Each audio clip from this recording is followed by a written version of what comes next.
Chers collègues, cher Gilles Clément, évoquer un jardin, que chacun d'entre nous laisse vagabonder son esprit un instant, qui, dans un jardin ordonné à la française, qui, dans le désordre apparent d'un jardin anglais, qui encore dans les cascades rocailleuses d'un jardin italien, ou encore rêve du jardin d'Éden ou des jardins suspendus de Babylone.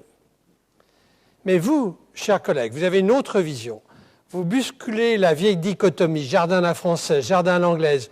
Vous rompez avec la conception purement esthétique du paysage, longtemps dominante dans l'art des parcs et des jardins. Pour vous, ingénieur horticole, botaniste, paysagiste ou jardinier, comme vous aimez vous faire appeler, la création de jardins et de paysages est une occasion privilégiée d'apporter un regard nouveau sur la nature et sa dynamique.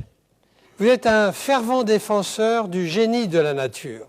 Selon vous, un jardin doit respecter le génie des espèces, leur libre développement et leur migration naturelle.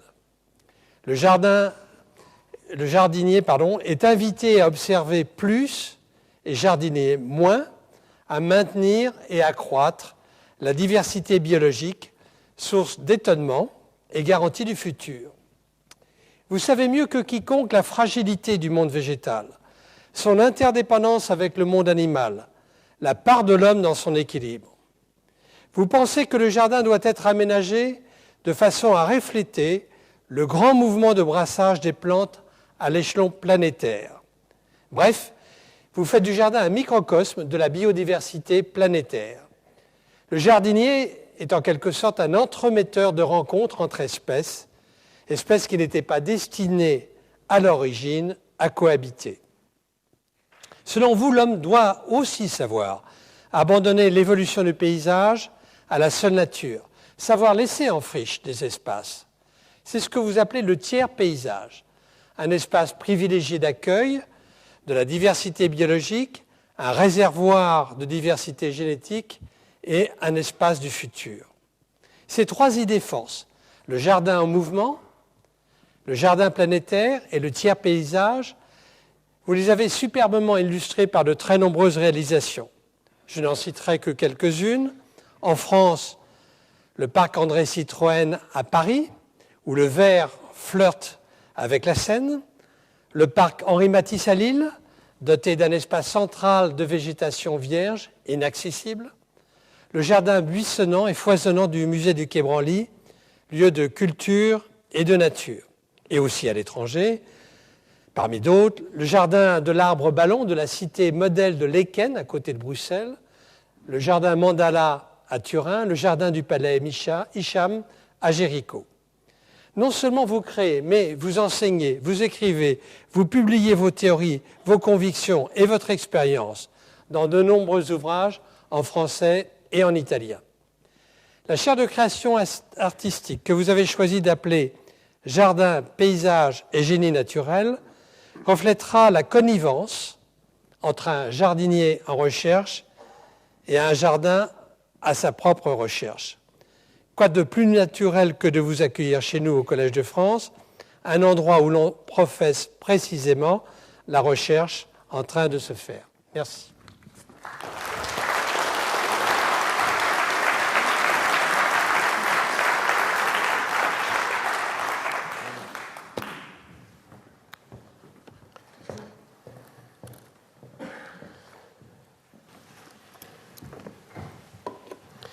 Bonsoir, je suis très honoré d'être ici. Je ne m'attendais pas un jour à me retrouver dans cette situation privilégiée. Monsieur l'administrateur, chers collègues, chers amis, merci de m'accueillir et de me laisser la possibilité d'exercer la passation du savoir et de l'expérience au cours des leçons qui vont suivre et de cette leçon inaugurale. Quand on m'a fait la proposition c'est d'ailleurs Philippe Descola, et je le remercie tout particulièrement, de venir ici apporter un enseignement, je me suis demandé comment on pouvait faire, moi qui ai l'habitude d'enseigner dans un établissement, l'école de Versailles, l'école du paysage à Versailles, où on travaille principalement en atelier. Je dis volontiers le jardin nous enseigne, parce que c'est lui qui nous apprend chaque fois, au fil des jours, ce qui arrive et qui sollicite le questionnement du jardinier lorsqu'il l'observe. Bien sûr qu'il y a une pédagogie possible là-dessus, mais dans le temps. Une leçon, c'est quelque chose de différent. Ce n'est pas donc un atelier, nous n'allons pas nous trouver dans les circonstances de l'atelier. Aussi, je me suis donc demandé comment on pouvait dispenser un savoir presque tout entier issu de la confrontation avec le terrain, sous une autre forme que celle de l'atelier. L'atelier que je considère comme un assemblage d'énergies croisées où les enseignants enseignés par les étudiants, c'est souvent ce qui arrive, et par le terrain lui-même, c'est toujours ce qui arrive, se contentent de réajuster les trajectoires de la puissance créative pour renforcer la cohérence et la clarté de la pensée. Aussi, je remercie le Collège de France et plus particulièrement Philippe Descola de m'avoir invité à un exercice nouveau, faire passer le champ de nos hésitations à ceux qui, venus en étudiant, pourraient à la fin se découvrir jardiniers.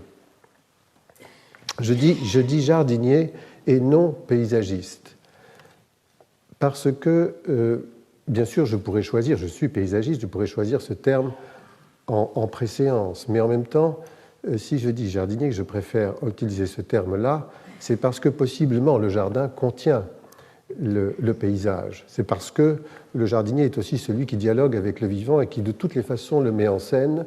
On ne peut pas lui enlever cette partie-là.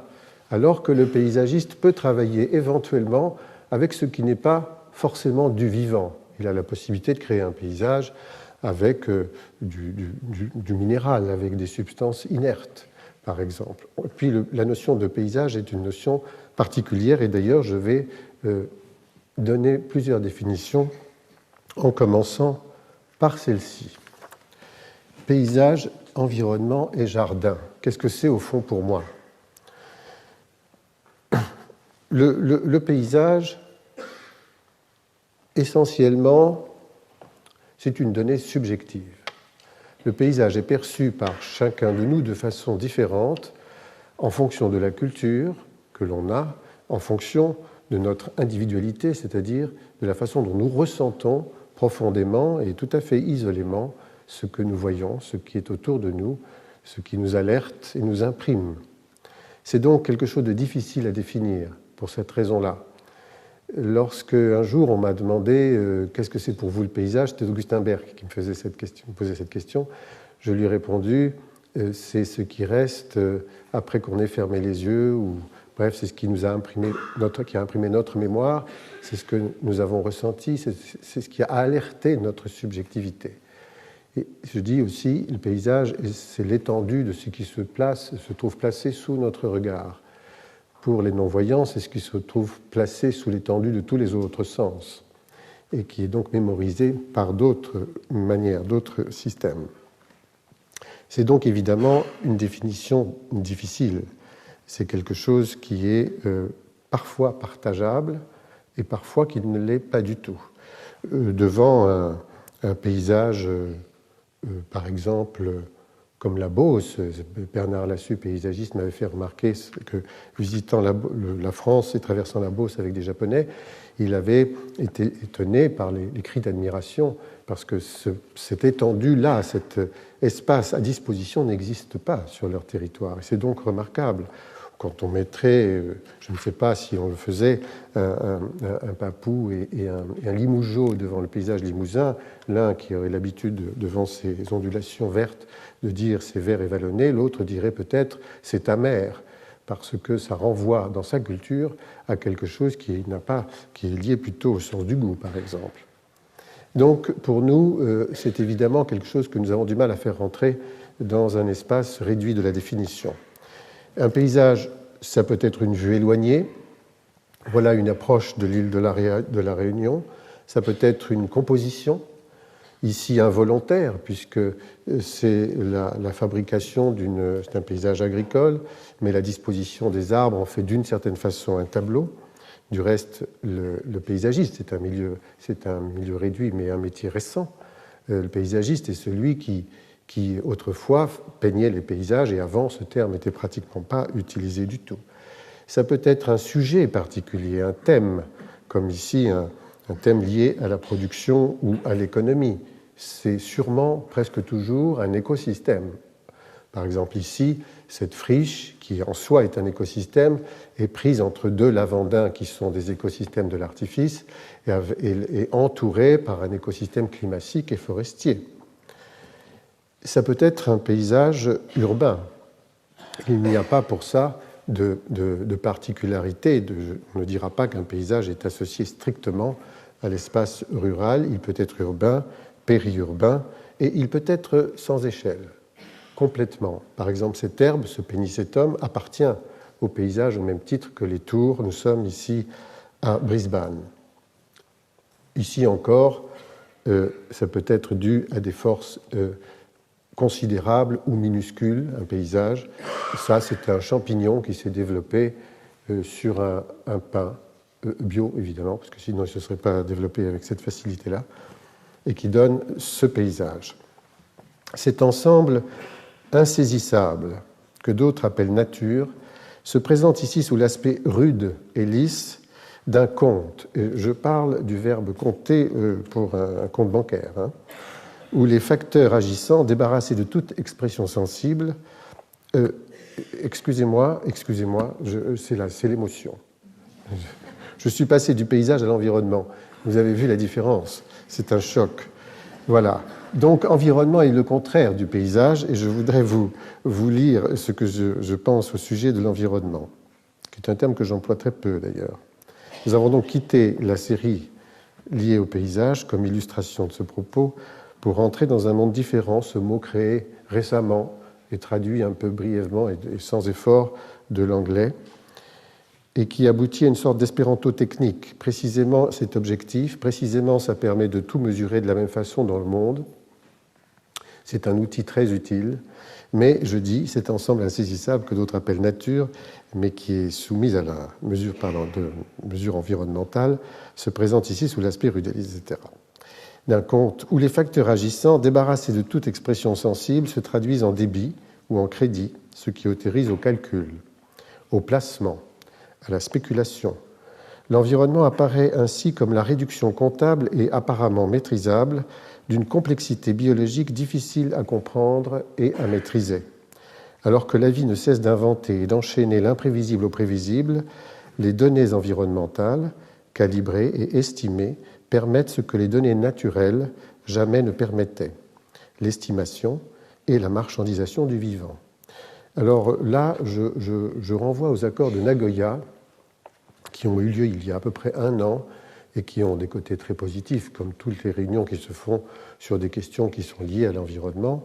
Là, c'est au propos de la biodiversité, sauf qu'on apprend que 190 pays se sont mis d'accord, ce sont les accords dits de Nagoya, sur la possibilité de se partager le bénéfice de la commercialisation de la diversité mise en circuit commercial, donc, dans chacun de ces pays. Là, évidemment, c'est forcément suspect, et on sait que ce pourrait être d'ailleurs quelque chose d'extrêmement protecteur, puisqu'il est question de protéger la diversité dans le discours de Nagoya, si nous n'étions pas dans le système économique dans lequel nous sommes. Là, on pense bien que ça va partir dans le tourbillon de la spéculation.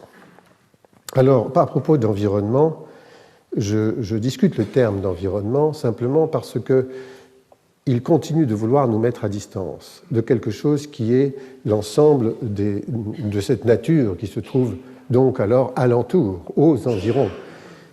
C'est le contraire d'un milieu dans lequel on se trouverait immergé. Les Espagnols ont préféré le terme medio ambiente, qui veut dire le milieu ambiant, et qui pour moi se rapproche plus du principe de l'immersion, qui est celui que je comprends aujourd'hui et qui nous vient de la nécessité de nous trouver amicalement et véritablement avec les êtres de nature. Alors, environnement, je ne montrerai que pratiquement très peu d'images, parce qu'on pourrait en montrer beaucoup trop, c'est riche.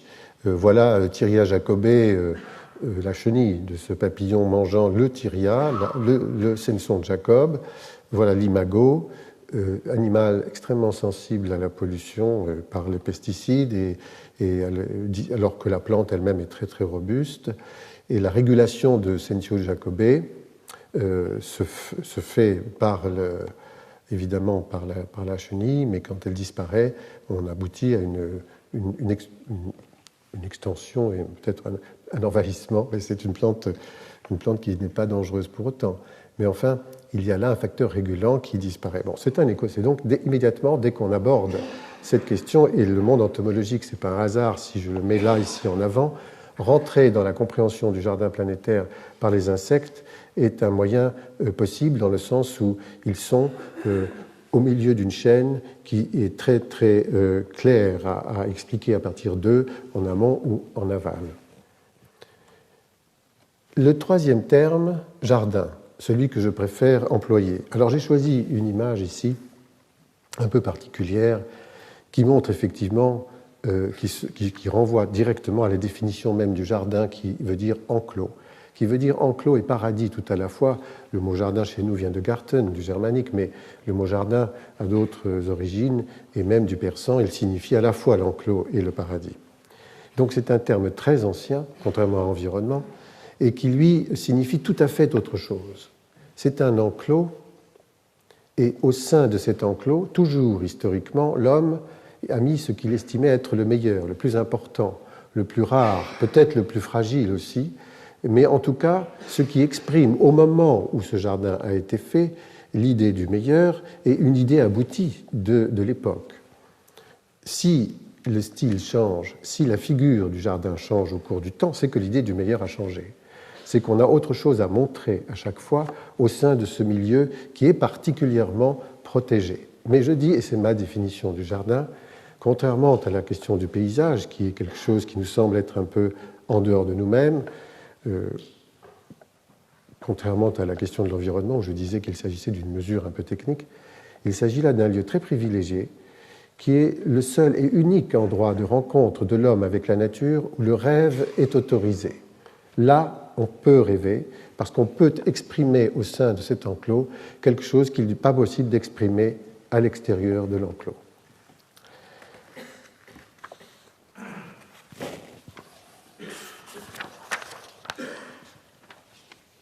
Alors, si j'ai choisi cette image d'Androuet du Cerceau, c'est parce que c'est un dessin extrait de son livre sur les meilleurs bâtiments de France, où il dessinait aussi les jardins. Il s'agit des jardins de Blois, sur lesquels d'ailleurs j'ai eu l'occasion de travailler sur un tout petit espace par rapport à cet immense projet qui avait été réalisé, qui a duré longtemps. C'était entre Louis XII et Gaston d'Orléans, il y avait des jardins considérables qui ensuite ont été détruits. Androuet du Cerceau a vécu... on situe ces dates, c'est toujours difficile à cette époque, entre 1515 et 1585. Autrement dit, c'était évidemment un contemporain de François Ier, et comme nous sommes dans un lieu qui a été initié par lui, ça me paraissait bien de montrer une image de ce temps-là. Le jardin est donc un lieu très privilégié. À l'intérieur du jardin, le harcèlement existentiel s'évanouit. Il n'est plus question de savoir où se diriger et selon quel ordre de bienséance orienter ses gestes ou son regard. Il n'est pas question de mode d'ajustement à une prétendue modernité. Inutile d'épater les oiseaux par une quelconque performance dans un esprit managérial de compétitivité. Au jardin, il suffit d'être, et cela demande un silence. Le silence dont je parle ne concerne pas l'espace de l'enclos, par nature soumis au discret vacarme des animaux, mais celui qu'il faut aller puiser au-dedans de soi-même en se débarrassant un à un des encombrants savoirs comme on le fait de vêtements inutiles. La présence au jardin suppose l'esprit nu et le corps exposé. Il est alors possible de rêver. Nous ne savons pas exactement en quoi consiste le meilleur, puisqu'il varie avec le temps, donc on ne peut pas lui fixer un modèle en disant voilà, c'est ça le meilleur pour le jardin. Ce que l'on maintenait autrefois hors de l'enclos, le sauvage, la mauvaise herbe, pénètre aujourd'hui le jardin. Il peut même en être le sujet principal. Nous pouvons nous demander ce qui a brutalement changé dans l'histoire de l'humanité pour qu'une valeur décriée devienne un trésor apprécié. Quelle est donc cette herbe qui nous dicte sa loi ?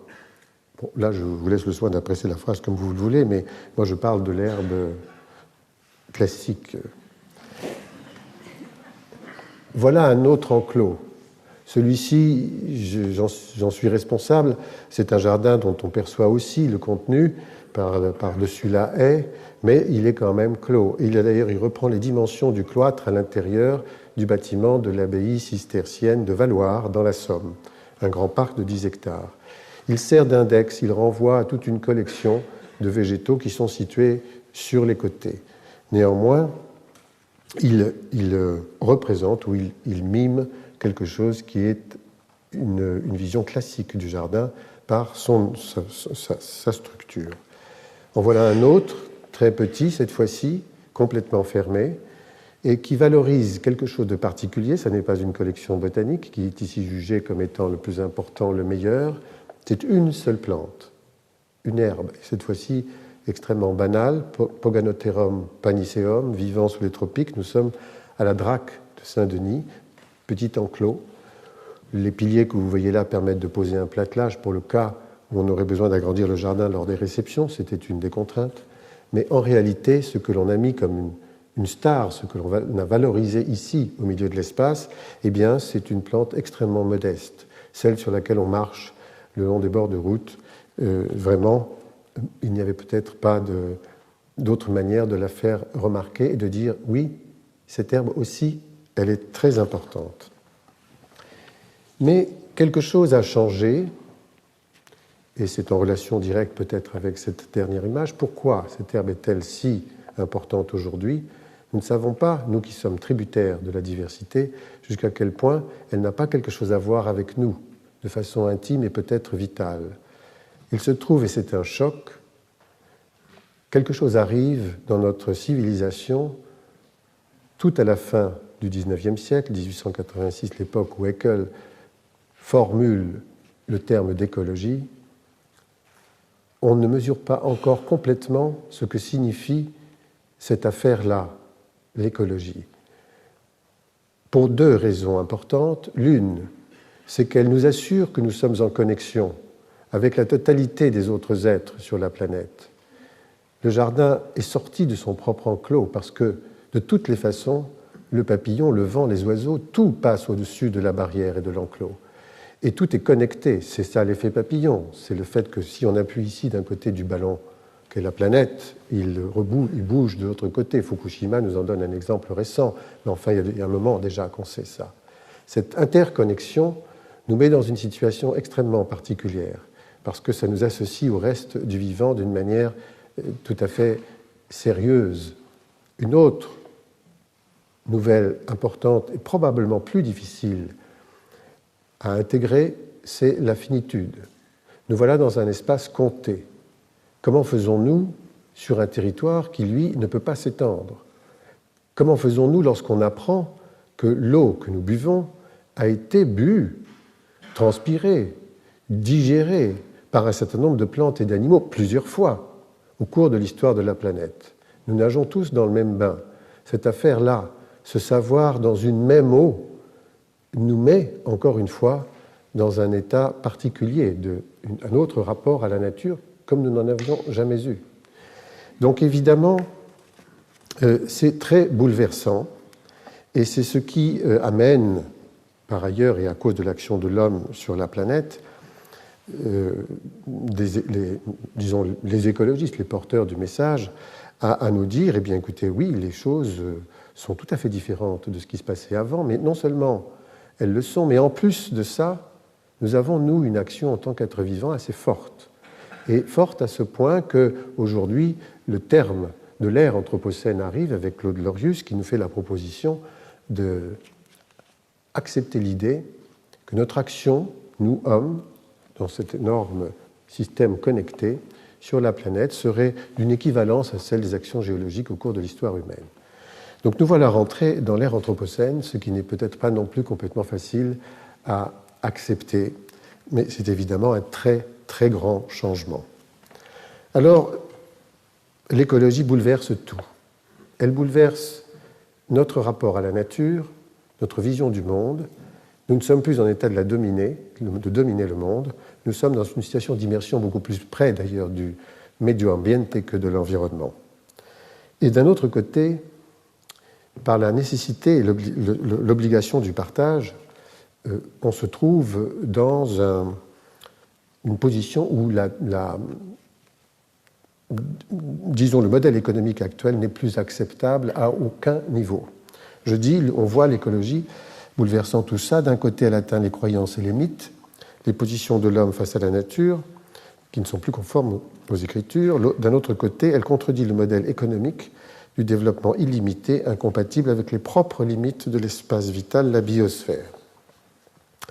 Ces deux certitudes sont plutôt des constats, ancrés dans nos esprits depuis des décennies ou des siècles, suffisent à faire de l'écologie une science mal aimée, mal entendue, mal transmise car culpabilisante avant d'être éclairante.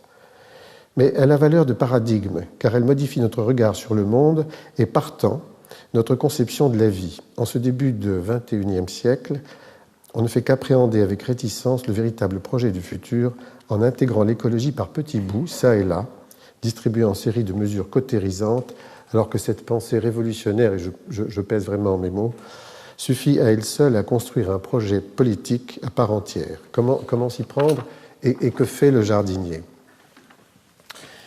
Le jardinier, traditionnellement, depuis toujours, il construit l'espace. Il a un rôle d'architecte modeste, mais tout de même, partiellement, il le fait. Et il produit. Il est celui qui peut assurer la production des fleurs, des fruits, des légumes.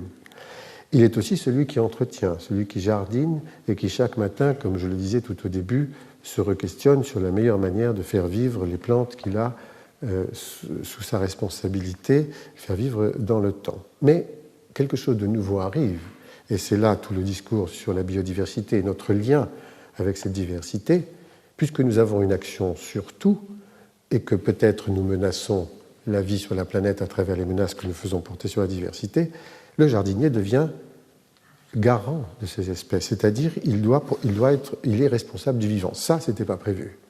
Ça, ce n'était pas du tout quelque chose qui était dans sa mission, et c'est une difficulté. Comment fait-on pour protéger cet ensemble-là ? Mais on voit bien, et puisqu'il s'agit de la vie, et puisque d'ores et déjà on est allé au-delà, on est allé je dirais, à l'échelle de la planète, que ce jardinier-là n'est certainement pas une personne, mais plutôt un peuple. Alors, je montre cette image de Hildegard de Bingen parce que Hildegard, qui a fait plusieurs jardins, plusieurs monastères, elle a créé plusieurs monastères, discuté avec les plus grands de l'époque, était très savante et avait des visions qu'elle faisait peindre. Et la troisième représente l'homme au milieu de cet univers, donc c'est une vision très particulière qui est peut-être encore celle de beaucoup de gens, mais qui n'a rien à voir avec la position même de l'immersion, bien sûr. Et celle-ci, qui est à distance, nous montre le territoire dans lequel nous vivons, nous isolés dans l'espace, et peut-être peut-on percevoir à travers ces nuages qui tournent autour la très faible épaisseur de la biosphère qui est notre milieu. Donc, on en arrive évidemment par là à la notion de jardin planétaire pour une raison très évidente, c'est qu'il y a l'anthropisation totale de cette planète, comme le jardin est partout sur son espace, eh bien l'homme est partout sur sa Terre. Il y a le brassage planétaire, je reviendrai un peu dessus, il y a, qui est d'ailleurs typique de ce qui se passe dans un jardin, mais il y a les limites même. On se retrouve à nouveau dans un enclos. Ce n'est plus le petit enclos que l'on avait sous sa propre maîtrise, c'est tout simplement les limites de la biosphère. Alors, à travers cette question-là, qu'est-ce que nous pouvons dire et au fond, comment pouvons-nous parler de ça ? Il y a toujours, et les jardins l'ont toujours été, la possibilité de renvoyer à la planète un peu systématiquement, même si on ne le sait pas, un jardin est un index planétaire. Un potager vulgaire, il comporte des tomates et des pommes de terre, et toutes les deux viennent des Amériques, et puis ainsi de suite. Et ceci depuis très très très longtemps, bien avant même qu'on ait découvert l'Amérique, il y avait d'autres plantes qui venaient d'ailleurs, et ça a toujours été comme ça dans les jardins. Donc de toute façon, il y a la notion d'index, mais il y a au-delà la prise de conscience par ce que je viens de dire sur les questions de la finitude, de quelque chose qui se rapproche d'une idée de jardin pour la planète. Je montre ici l'indexation Les jardins botaniques sont des index planétaires.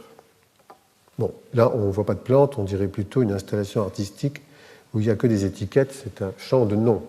Mais si on s'approchait, on verrait que toutes ces plantes viennent de pays très différents du monde. C'était le jardin de l'Arquebuse, à Dijon. Une autre indexation, celle-ci, récent, c'est mon jardin politique. J'en ai un, c'est celui-là. C'est le jardin de Melle, un jardin d'ortie uniquement, fait à l'occasion du moment où est sortie la loi d'orientation agricole qui interdisait l'usage des PNPP, les produits naturels peu préoccupants, une loi évidemment inique, c'est-à-dire il fallait bien que, pour qu'on invente le terme de PNPP, produits naturels peu préoccupants, que ça préoccupe quelques personnes quand même. Et donc en effet, c'est une histoire de fric, évidemment encore, et on se trouve là avec une interdiction inique, c'est une loi de confiscation du bien commun, le purin d'ortie, le purin de Presles, le purin de Consou. Donc ce jardin est un jardin en réaction à cette loi. Et au-delà de Urtica urins et Urtica dioica, qui sont les deux orties qu'on avait mis en œuvre là, surtout dioica, qui est celle qui est la plus présente là, elle était d'ailleurs là déjà, cette année, nous venons de rajouter dans ces cadres, qui sont des sortes d'étiquettes énormes, d'autres espèces de la famille des urticacées. Voilà une ortie asiatique qui est très belle d'ailleurs. Donc c'est encore une fois une indexation. Plus rare, l'index planétaire paysager, je n'ai eu l'occasion d'en faire qu'un seul. Le jardin du domaine du Rayol renvoie au biome planétaire, c'est-à-dire à un ensemble de compatibilité de vie soumis au climat méditerranéen.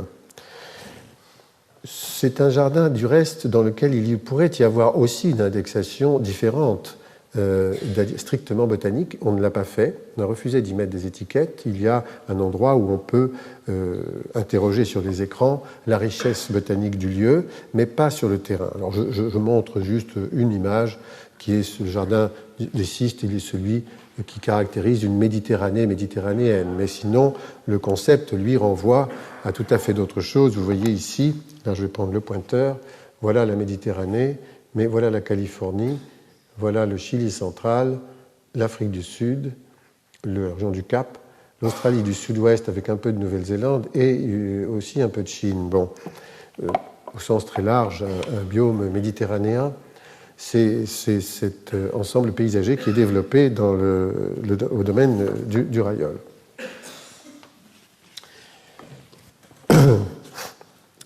Donc on se trouve, après un constat, le jardin planétaire, ce n'est pas une prise de position idéologique, c'est un constat.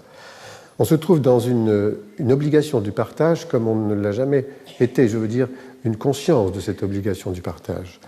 Que fait-on avec l'air et avec l'eau ? Je suis passé jeudi, je crois, sur le pont des Arts où on honorait la mémoire de Hélène Mitterrand qui se battait pour l'eau. Elle essayait de faire passer l'eau en tant que quelque chose qui est un bien commun offert à tous gratuitement. C'est-à-dire que bien sûr on paierait, comme toujours on le fait, les adductions, mais pas le mètre cube, avec un défaut à cette proposition, c'est que tout ce qui est gratuit dans nos sociétés peut très bien être considéré comme gaspillable. Mais peu importe, l'idée que l'eau déjà nous ait été confisquée est importante à connaître, à savoir, à comprendre, à intégrer complètement. Qu'allons-nous faire avec l'air ? Nous sommes en obligation de partage, vous voyez. Et je dis, c'est pourquoi les processus de captation du bien commun, organisés par les puissantes entreprises multinationales, le décompte et la marchandisation du vivant, par exemple, agissent à l'encontre de l'équité dans la mécanique du partage de ce bien commun qu'est la nature. La totalité du modèle économique sur lequel reposent nos sociétés fonctionne de cette façon et s'oppose frontalement au jardin planétaire, non seulement en déréglant les équilibres du partage équitable des biens, mais aussi en altérant la capacité biologique du jardin lui-même, menaçant ainsi la vie sur Terre. Dans ce jardin-là, le jardin a besoin d'urgence d'un assistant talentueux et rêveur, un nouvel économiste. Mais comment se fait-il qu'un jardinier ait besoin de faire appel à un économiste ? Cette idée ne serait jamais venue à l'esprit si je n'avais pas fait le constat du désastre du modèle dans lequel nous sommes, et ça concerne mon métier. Donc, pas uniquement tout ce qu'on connaît aujourd'hui, mais ça touche tous les domaines, bien entendu. Qu'est-ce que ce serait qu'un nouvel économiste? Un économiste rêveur, c'est probablement pas ceux qu'on connaît, quoique j'en ai rencontré, j'en ai vu, qui faisaient des propositions tout à fait intéressantes et qui touchaient directement le métier que je fais, que nous faisons, nous, paysagistes. J'ai discuté avec Bernard Liétard, qui se dit architecte monétaire et qui propose des monnaies complémentaires, des relocalisations, des systèmes qui ont fait leurs preuves parce qu'il existe déjà, soumis à ces genres de propositions-là, des institutions, quelquefois même des villes entières, qui ont engagé des nouveaux modèles de vie. C'est donc vers cela que je me suis orienté, pour savoir, mais au fond, qu'est-ce que nous... Parce que nous sommes sollicités sur ces questions de manière assez directe. On nous dit, où allons-nous mettre les potagers? Mais pourquoi? Mais parce que c'est vivrier, parce qu'on est dans un rapport à la nécessité et à l'urgence. C'était des choses qu'on n'avait pas il y a encore 10 ans. Donc ce nouvel économiste n'envisage pas la mise en œuvre et l'évolution du jardin en se pliant aux lois du marché. Il porte son attention sur ce qui installe et valorise le vivant, sans assistance, en s'inspirant des capacités naturelles de celui-ci à s'autogérer. J'en arrive évidemment au génie naturel. Autrement dit, il économise. Alors là, je renvoie au joli ouvrage de Bernard Stiegler qui parle de cette question, et à un moment donné, dans un chapitre, il dit que économiser, c'est prendre soin. L'économie naturelle, lorsqu'on est jardinier et qu'on l'observe, c'est saisissant. Quand un arbre perd ses feuilles, c'est parce que l'hiver approche. Parfois, c'est parce que quelque chose d'autre l'a traumatisé. Mais en réalité, ce qu'il fait, c'est qu'il se soustrait à la possibilité d'évaporer. Il économise son eau. Et on l'a vu en 2003, lorsqu'il y a eu une période de sécheresse, eh bien, les arbres ont perdu leurs feuilles, tous les feuillus caducs ont anticipé, et vers le mois d'août, ils n'avaient plus de feuilles du tout. Entre le 15 août et le 15 septembre, puis ils ont repoussé plus tard. Et donc, parce que l'eau était revenue, ils avaient économisé. Ceux qui ont le plus souffert sont ceux qui n'ont pas su économiser, les végétaux persistants en l'occurrence, et beaucoup sont morts à ce moment-là. Une graine dans le désert, qui est une plante thérophyte, admettons, c'est-à-dire à cycle court, va être là pendant un certain temps, jusqu'à ce qu'arrive le bon moment pour qu'elle puisse germer. Mais ça peut durer 10, ça peut durer 20 ans. Elle économise, elle est vivante, mais elle ne se mettra en position de dépenser qu'à partir du moment où ce sera possible. Donc, cet économiste rêveur, il a quand même les pieds sur terre, et il établit 2 grands principes que les sociétés humaines semblent avoir oubliés, en tout cas en ce moment, le non-endettement et la localisation des échanges. Le non-endettement correspond à la gestion des flux entrants et sortants, l'eau, sels minéraux, énergie solaire, qui s'équilibre sans créer de déficit, augmentant ou diminuant en fonction des offres et des nécessités, sans plus. La localisation des échanges semble caractériser le monde végétal, assigné à demeure, tandis que le monde animal, en mouvement, pourrait s'en affranchir, et ça, c'est pas complètement exact. En réalité, les plantes, comme les animaux, migrateurs ou non, élisent un site à leur convenance en instaurant le meilleur système d'échange pour la moindre dépense possible. Tel est le biotope, milieu choisi par l'être en quête de conditions naturelles compatibles avec ses exigences de vie. Je ne dis pas qu'il faut que nous vivions tous comme les plantes et les animaux, mais je pense qu'il est intéressant de s'inspirer de la façon dont ils vivent. Et de toute façon, on comprend par là, et les travaux sur les biomes nous en assurent, qu'on a besoin de cette vision très, très, très élargie, mais pour, au niveau de l'application, se refocaliser sur un lieu.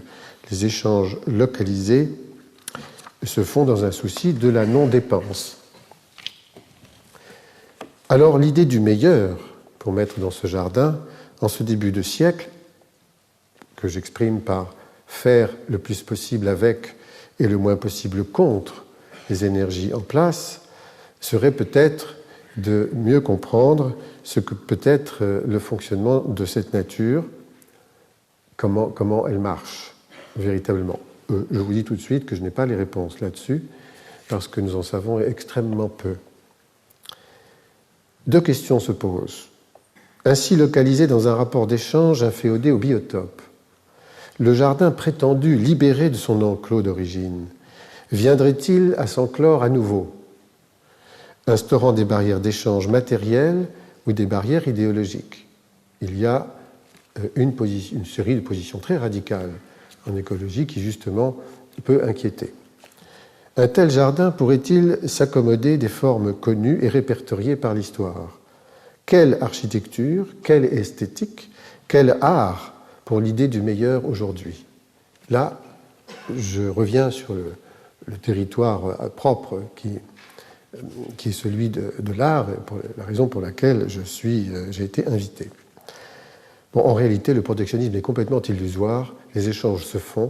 Même s'il existe des barrières, un biome à ces barrières, une plante qui est originaire d'un climat, d'une zone climatique du monde, aura beaucoup de difficultés à aller vivre dans une autre zone climatique, évidemment.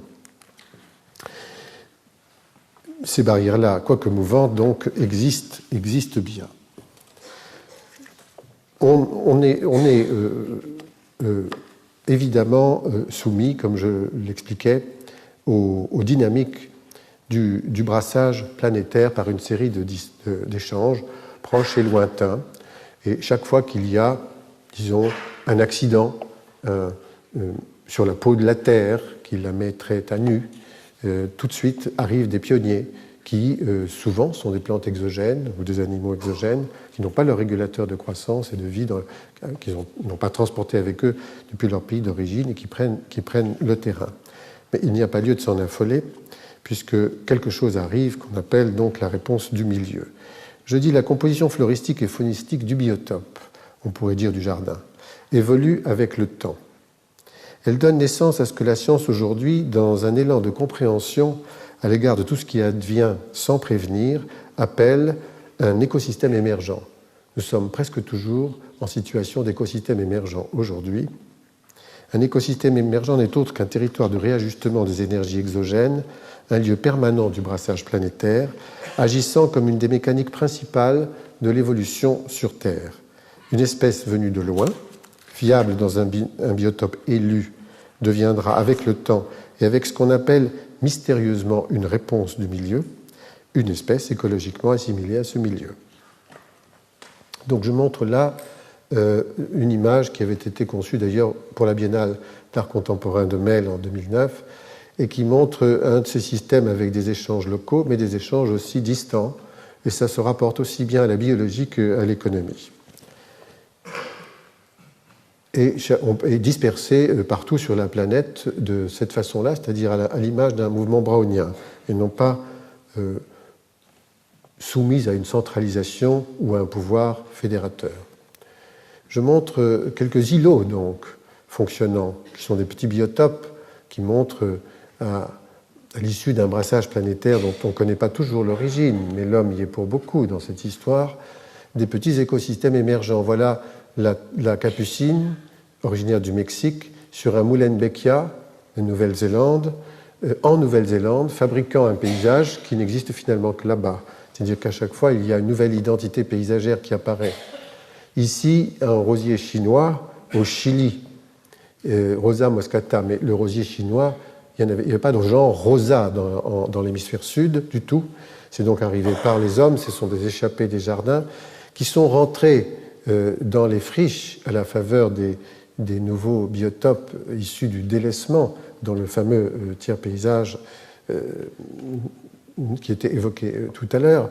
Et ici joue un rôle très intéressant dans l'accession au climax forestier, puisque c'est un épineux et qu'au sein des épines, les plantes poussent, les arbres, les ligneux, mieux protégés par eux, mieux protégés des prédateurs. Or, ils sont beaucoup plus grands que les berbéris locaux qui sont les épineux indigènes.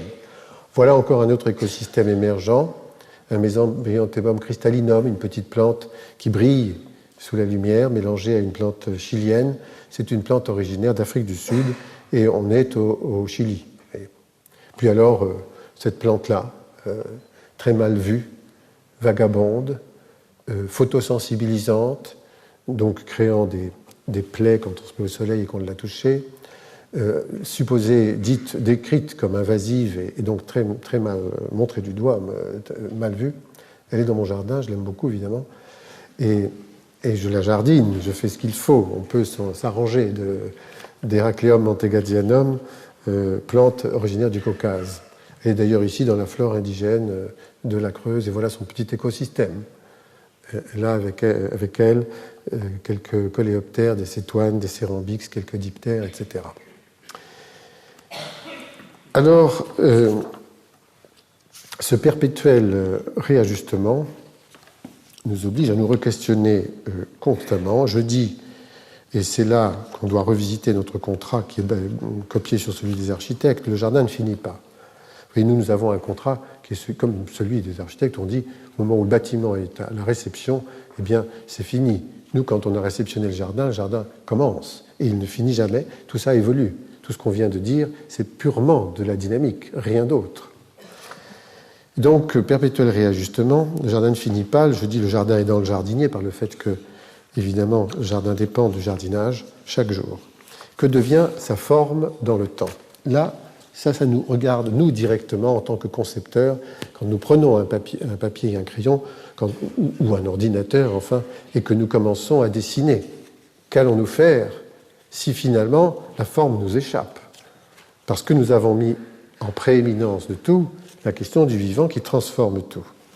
Alors, en effet, dans un espace fini, on peut se poser la question de ce que c'est que l'extension, de ce que c'est que l'agrandissement des formes, l'aménagement. Voilà l'extension d'une ville. Si on flèche de gauche à droite dans le sens de lecture dans nos civilisations, eh bien, on voit que ça grossit, que ça occupe le terrain, par exemple, le terrain des terres arables. Peut-être que dans les interstices, il y a des espaces verts, peut-être c'est possible. Mais nous ne sommes pas dans ce cas-là. Nous n'y sommes plus. Nous savons plutôt que nous n'y sommes plus. Nous sommes dans une situation où, au contraire, l'espace est à nouveau clos parce qu'il est circonscrit. Parce que la finitude écologique dont je parle est une finitude spatiale aussi. Donc sans doute faut-il que nous réinventions constamment le dessin du jardin au sein du même espace. Mais ça veut dire le projet de vie, pas seulement le dessin du jardin. C'est ça qui est compliqué. Et c'est ça qui, évidemment, est au balbutiement. C'est pour ça que l'écologie est un choc. On peut le mettre dans n'importe quel sens. Vous voyez, on avait fléché dans un sens, voilà, dans un autre. D'ailleurs, là, on n'est plus dans le fléchage linéaire. Ça nous met en relativité par rapport même aux questions de temps. Voilà des exemples. Ce sont des étudiants du lycée Jules Rieffel qui, dans un espace déterminé, celui-ci est le même toujours, ils l'ont appelé le pré de lumière, ils y font quelque chose de différent à chaque fois. Ça fait 7 ans que l'expérience existe, ça s'appelle le jardin en mouvement du lycée Jules Rieffel. Et en effet, on les voit tracer des choses différentes, des chemins, des accès pour leur projet. Une fois, ce sera pour ouvrir une porte dans le relais forestier, une autre fois pour accéder à une plante qui a de l'importance pour eux. Ça dépend donc de leur projet, ou pour faire un espace, une place où il est question d'accueillir quelque chose, des gens, peut-être. À partir du milieu du XXe siècle, et bien que cela répugne aux désirs expansifs de l'humanité et aux règles, excusez-moi, je reviens toujours là-dessus, mais il faut le dire, irresponsable de son économie dominante, il n'est plus possible d'envisager l'évolution formelle de l'espace comme un simple déploiement, une simple prolifération des inventions de l'esprit, devenue objet et matière oblitérant durablement la peau de la terre. En épuisant les surfaces du corps, le tatouage vient à bout de sa propre expression. Il ne lui reste plus qu'à effacer pour tout recommencer. Est-ce possible?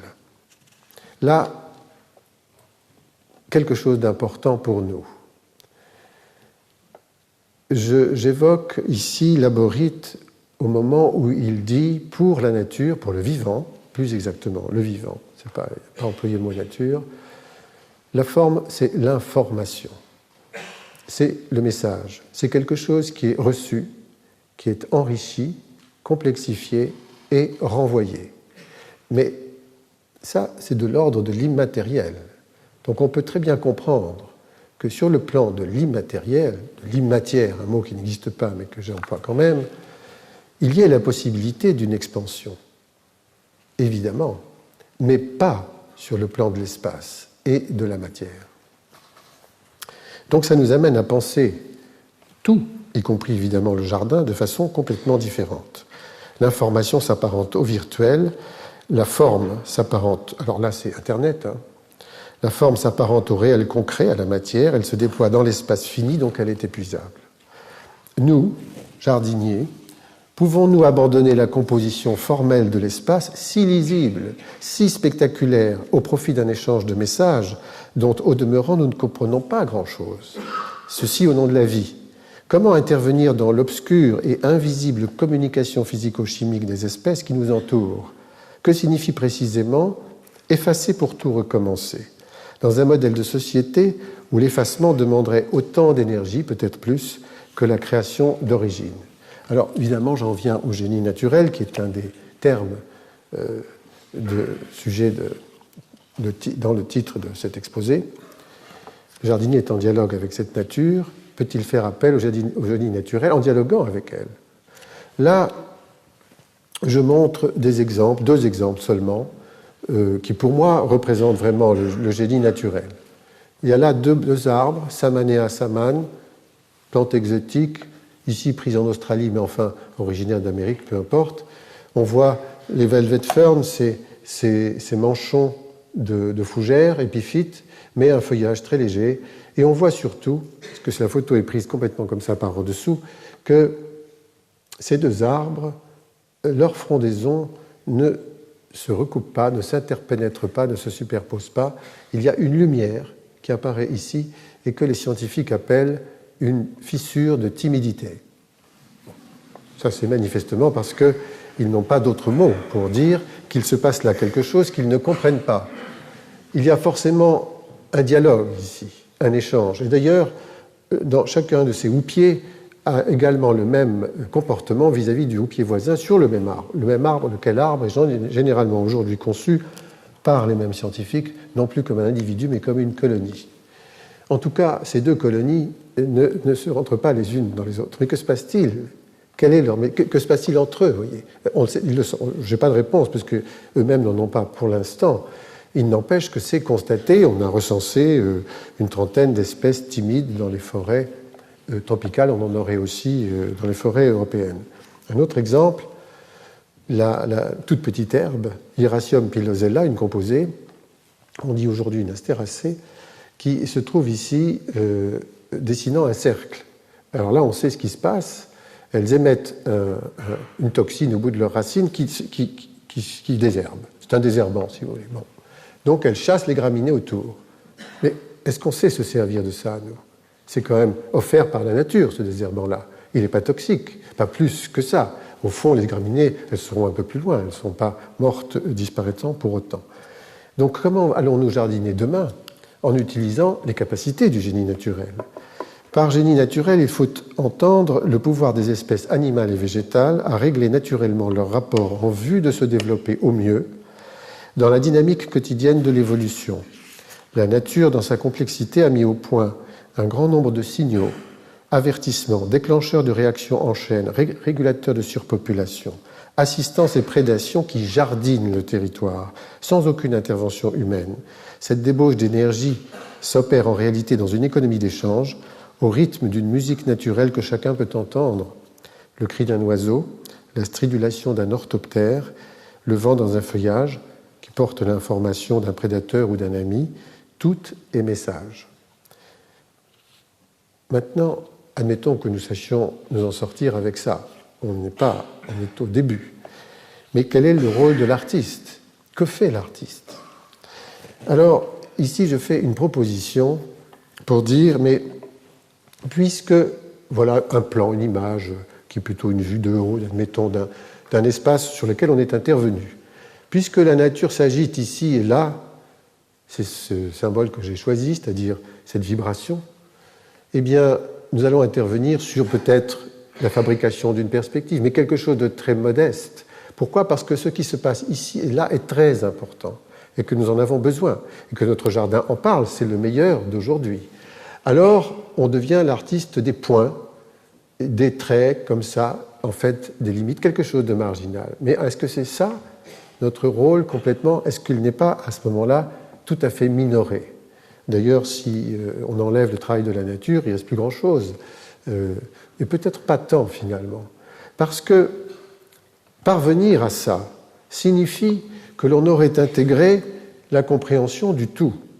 Ça veut dire qu'on aurait été dans la capacité de nommer la totalité des espèces et de comprendre comment se passent les messages entre chacune d'elles. Là, pour le coup, c'est une science considérable, et nous n'en sommes qu'au début. Donc, cette action-là, elle n'est pas mineure du tout. Nous avons besoin d'une école du génie naturel. Elle n'existe pas encore. Il y a quelques écoles qui se sont fondées, d'ailleurs tout à fait récemment, et qui parlent du jardin planétaire ou de la reconnaissance de la diversité en ville et ailleurs. Mais ça n'est pas suffisant, bien entendu, qu'on a besoin de comprendre plus. Nous avons compris que le système, fût-il émergent, issu du brassage planétaire et en constante évolution, n'est pas réductible à l'évaluation comptable des agences de notation, gadgets à l'usage des peuples infantiles et des joueurs de poker, j'insiste, mais un ensemble complexe impliquant la profondeur de l'âme en même temps que les caprices du vent et la transformation d'une goutte de pluie en un flocon de neige en un lieu unique et non renouvelable, la planète. Pour avancer et construire le projet de demain, le jardin de demain donc, il nous reste au moins 2 champs d'investigation qui posent des questions difficiles, mais qu'il faut peut-être résoudre ou penser à y résoudre assez vite. Le premier, c'est l'absolue nécessité du recyclage, et le second, c'est notre rapport au temps. Absolue nécessité du recyclage, puisque nous sommes dans un espace fini. Alors évidemment, nous ne pouvons pas aller au-delà d'une certaine limite. Peut-être a-t-on encore un peu de champ devant nous. C'est possible.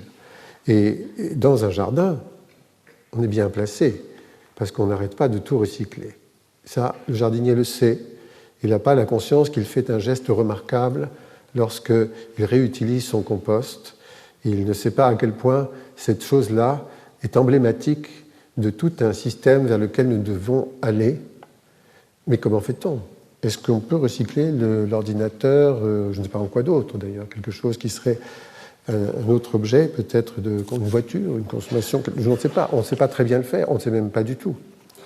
Donc il y a un chantier qui est considérable. Juste à ce propos, avant d'aborder une image sur le recyclage, le traitement des limites valorisant un espace, le travail de l'artiste.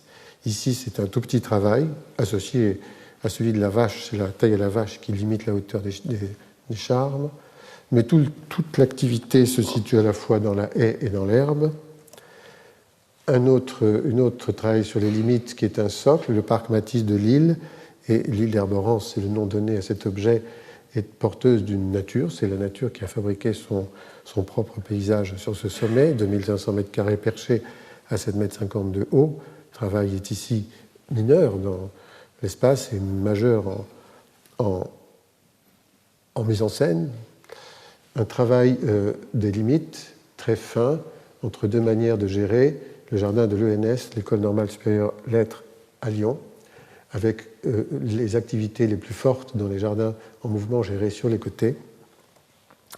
Et ici, on peut dire, voilà, une limite formelle, dure, minérale, et a priori qui restera longtemps, et une activité permanente, un foisonnement de diversité qui transforme l'espace constamment, toujours dans le même jardin que voici l'ENS de Lyon.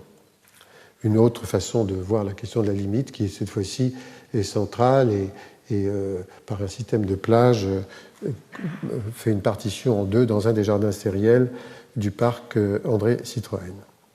Ou encore au jardin du musée du Quai Branly, avec seulement cette limite-là, et le reste s'agite. Des plantes dans l'eau, des plantes sur le sol. Le recyclage absolument nécessaire. Je montre cette image parce qu'une ville a anticipé, à toutes sortes de niveaux. Là, je ne mets que l'image du slogan. Olisho Kena. Olisho veut dire un déchet qui n'est pas un déchet. Mais on doit tout recycler. D'ailleurs, là-bas, ils recyclent tout, y compris les matériaux de construction pour faire les maisons, etc. C'est inventé depuis longtemps, une quarantaine d'années maintenant. Il s'agit d'un échange.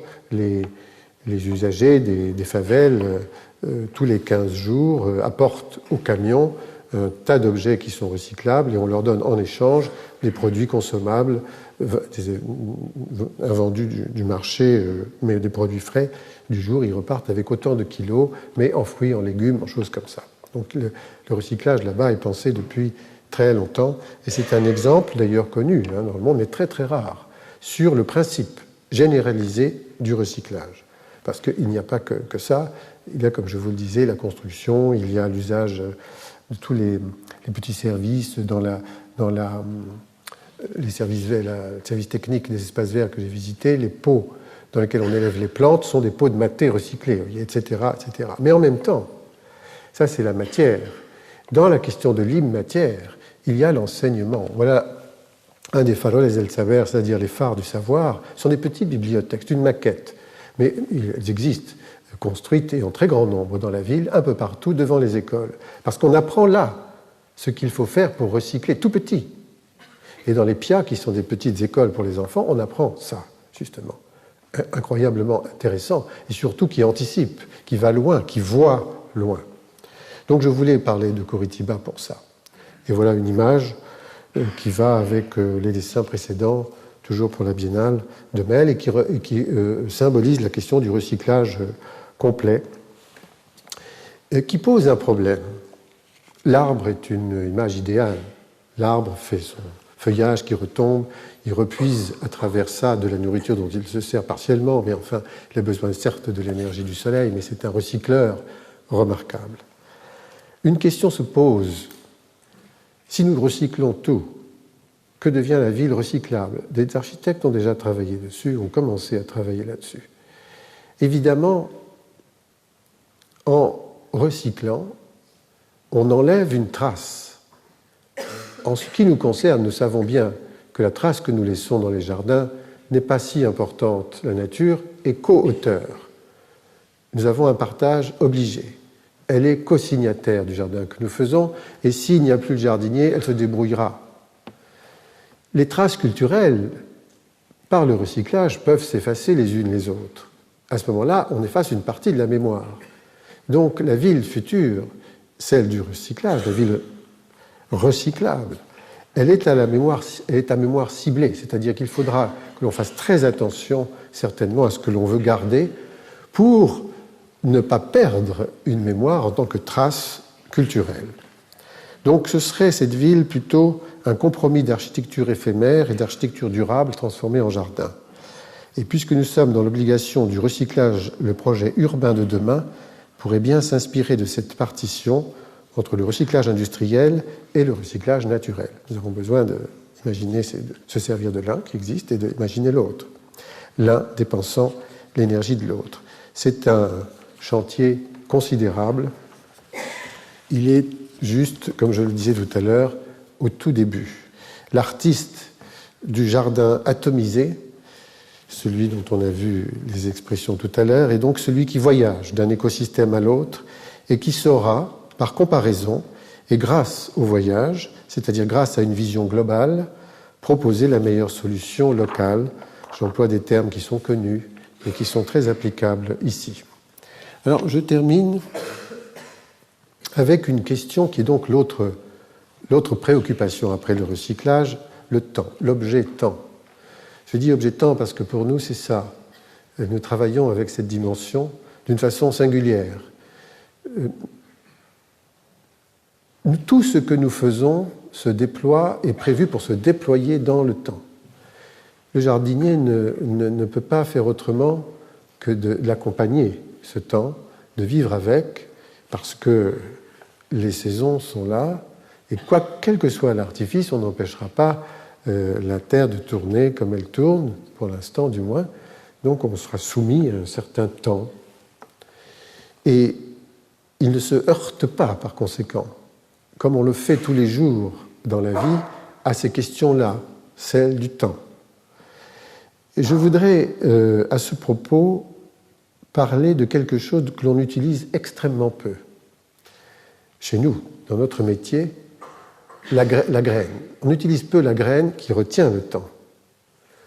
Pour des raisons, évidemment, on peut le comprendre, d'efficacité du spectacle.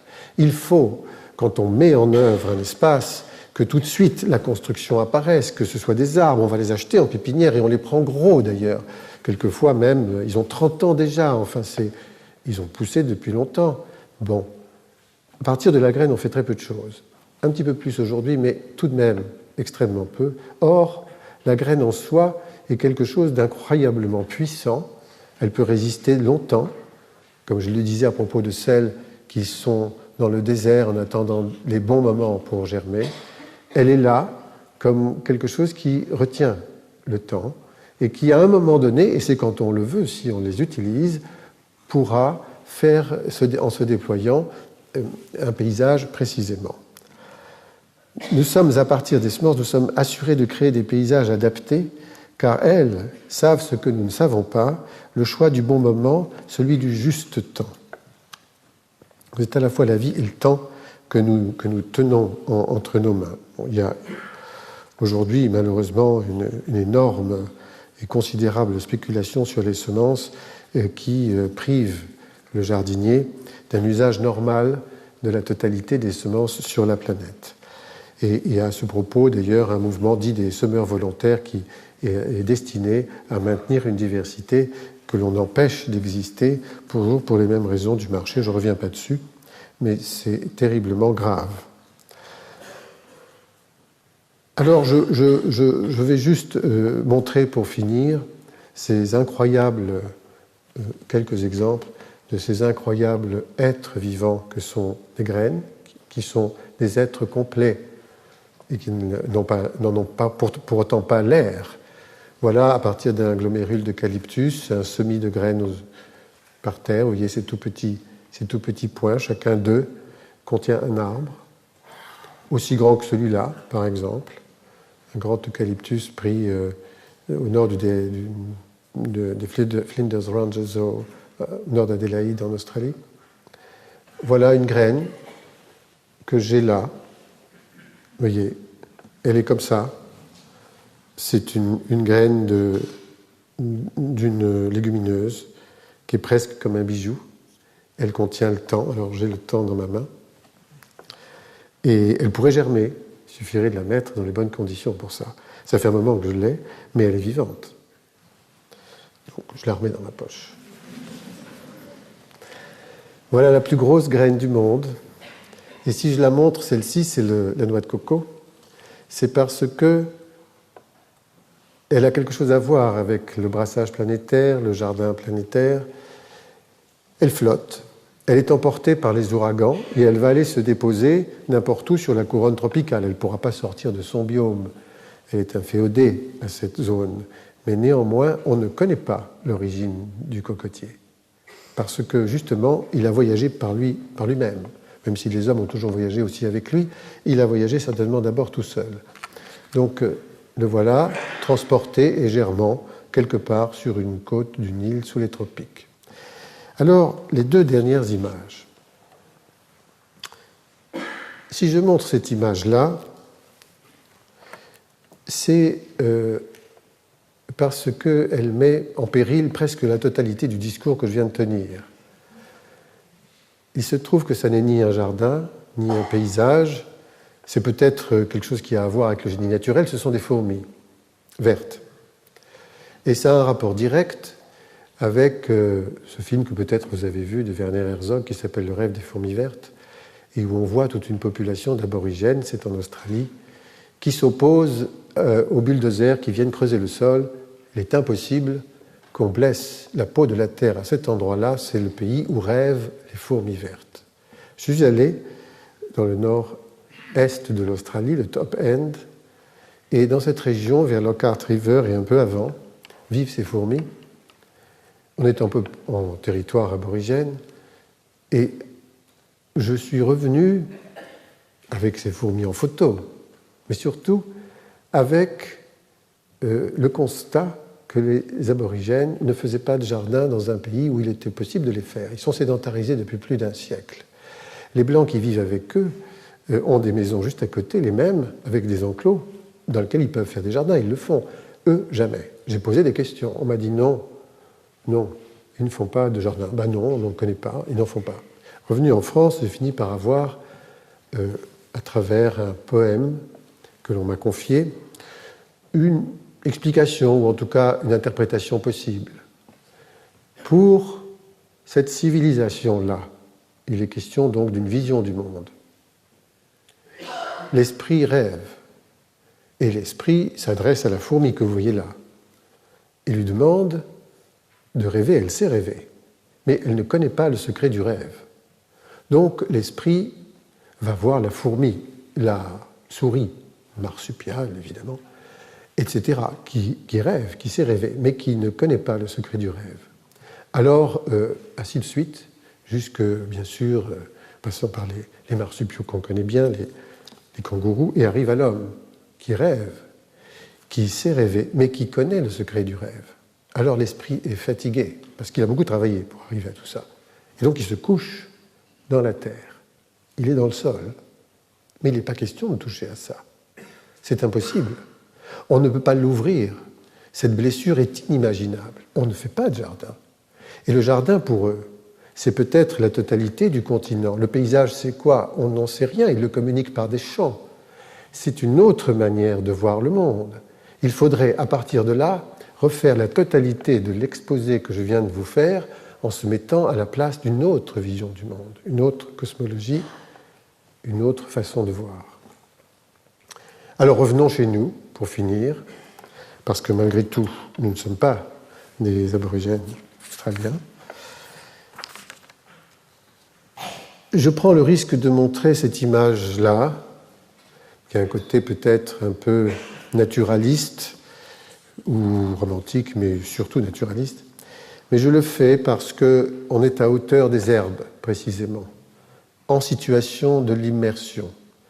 En face d'Aporia crategis, cet insecte dont l'arbre nourricier, le cratégus, c'est-à-dire l'aubépine, est extrêmement répandu, mais lui en péril à cause des pesticides. Et puis la scabieuse et quelques herbes. Au jardin, le système du temps gagné ou perdu s'effondre de lui-même. Il n'a simplement aucune raison d'être. La thérapie naturelle du jardinage vient du temps suspendu, celui que l'on ne maîtrise pas, mais qui, d'une certaine façon, nous tient debout. Lorsqu'on met une graine en terre, c'est un devenir qui s'annonce. Le passé s'efface. La nostalgie au jardin n'a pas cours. Le jardin est un lieu privilégié du futur, un territoire mental d'espérance. Alors, j'invite les oisifs, les prétendus inutiles, les lents, avec leurs ordinateurs express, ce n'est pas la question, les inutiles, les lents, les accidentés de la vitesse, à venir construire le projet de demain. Nous avons besoin de leur résistance à l'immédiate réponse, de leur capacité à s'étonner, à prendre le temps et le laisser suivre son cours. Ensemble, nous pourrons nous attarder à la simplicité d'une fleur, son éclat dans la lumière, cette annonce d'un fruit, une aventure promise, une graine, une invention forcément. Nous pourrons en faire le dessin et peut-être lui donner un paysage. Nous pourrons même lui donner un nom. Alors, elle existera. Merci de votre attention.